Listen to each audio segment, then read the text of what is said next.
YCP social media కార్యకర్త వర్రా రవీందర్ రెడ్డి వెనుకున్న కుట్రదారులను గుర్తించేందుకు పోలీసు శాఖ దర్యాప్తు ముమ్మరం చేసింది.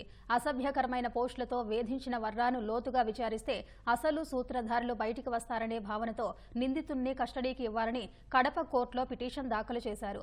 అదే సమయంలో అనుచిత పోస్టులు పెట్టిన వర్రాకు కఠిన శిక్షలు పడే విధంగా చూడాలని వివేకా కుమార్తె సునీత కడప ఎస్పీని కలిసి విజ్ఞప్తి చేశారు. 5 ఏళ్లుగా కూటమి పాలనలో 4 నెలలుగా తెలుగుదేశం పార్టీ నేతల్ని వారి కుటుంబ సభ్యులపై అసభ్యకరమైన పోస్టులు పెట్టి వేధించిన వర్రా రవీందర్ రెడ్డిని మరింత లోతుగా విచారించేందుకు పోలీసులు సిద్దమయ్యారు. వర్రా రవీందర్ రెడ్డిని 10 రోజుల పాటు కస్టడీకి ఇవ్వాలని కడప కోర్టులో పిటిషన్ దాఖలు చేశారు. షర్మిల, సునీత, విజయమ్మలపై ఈ ఏడాది జనవరిలో నిందితుడు వర్రా వరుసగా 4 రోజుల పాటు అసభ్యకరమైన పోస్టులు పెట్టి వేధించాడు. వారిపై అసభ్యకరమైన పోస్టులు పెట్టేందుకు కంటెంట్ ఇచ్చింది కడప ఎంపీ అవినాష్ రెడ్డి పిఏ రాఘవరెడ్డేనని వర్రా వాంగ్మూలంలో పేర్కొన్నారు. అయితే దానిపై లోతైన దర్యాప్తు కోసం పోలీసులు కస్టడీ కోరారు. రాఘవరెడ్డి కంటెంట్ ఇచ్చాడని వాంగ్మూలంలో చెప్పిన రవీందర్ రెడ్డి ఆ కంటెంట్ ఎంపీ అవినాష్ రెడ్డి ద్వారా వచ్చిందని వెల్లడించాడు.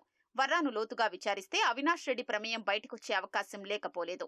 ఇంకా ఈ కేసులో A2గా ఉన్న సజ్జల భార్గవరెడ్డి, A3 అర్జున్ రెడ్డి ప్రమేయంపై కస్టడీలో విచారించనున్నారు. కస్టడీ పిటిషన్పై విచారణ సోమవారానికి వాయిదా పడింది.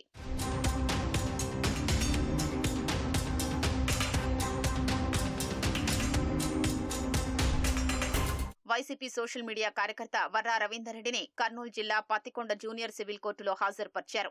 CM Chandrababu, deputy CM Pawan Kalyan, మంత్రులు లోకేష్, అనిత సహా వైఎస్ షర్మిలపై సామాజిక మాధ్యమాల్లో అసభ్య పోస్టులు పెడుతున్నారని, బాధ్యులపై తగిన చర్యలు తీసుకోవాలని ఎమ్మిగనూరు రూరల్ పిఎస్లో బోడబండవాసి హరిచౌదరి ఫిర్యాదు చేశారు.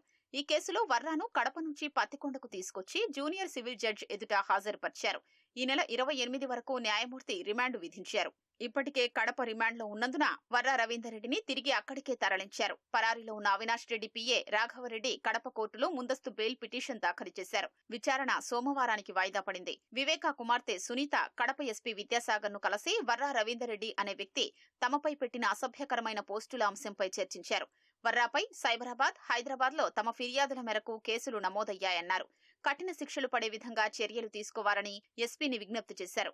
వివేకా హత్య కేసు విషయంపైన ఎస్పీ విద్యాసాగర్తో ఆమె చర్చించినట్లు సమాచారం.